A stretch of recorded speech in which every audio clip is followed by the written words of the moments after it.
Hey everybody, it's Braden here from Royal LePage Little Oak Realty, and welcome to my housing market update covering April.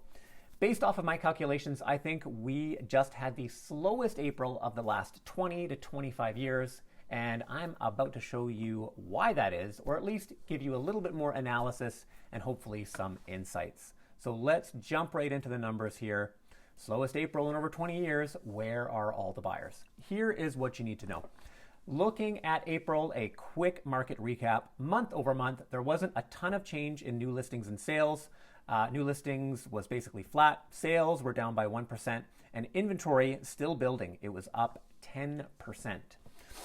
Comparing that to this all-important 10-year average that I'm always talking about, these numbers haven't really changed much over the past couple of months. In fact, I think last month they were virtually identical. New listings up 10%, sales still around 50% below normal, and inventory still around 60% above normal.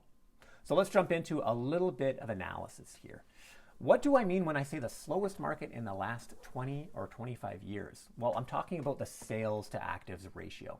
And what that is simply a percentage that's taken from the number of sales that happen in a month compared to the number of active listings that there were. So in April, it happened to be 11.2%, and that is quite a bit lower than the other notable low points, being the Great Financial Crisis and also in the sort of COVID hysteria.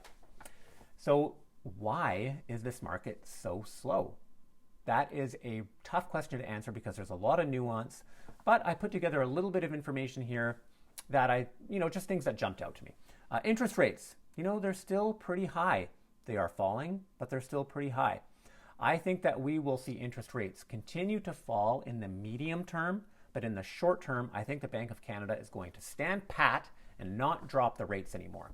The reason why I say that is because despite inflation coming in at 1.7% for April, which is below target, there were some core measures of inflation that were still above target.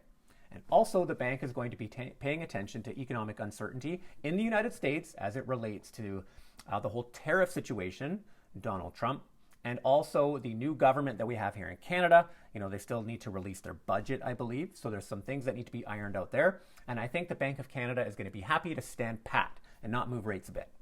But in the future, I think rates will still continue to come down because we have this mismatch between variable and fixed. Typically, variable rates are a little bit lower, so I think we will see some downward pressure on rates here yet. The other reason why I think the market is slow is because prices, unfortunately, are still just too high for people to afford.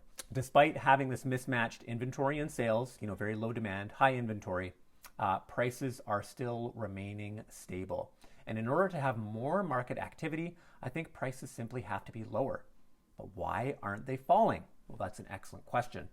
And I think the reason why they're not falling is because sellers, by and large, simply don't have to sell right now. They're choosing to sell. They don't have to.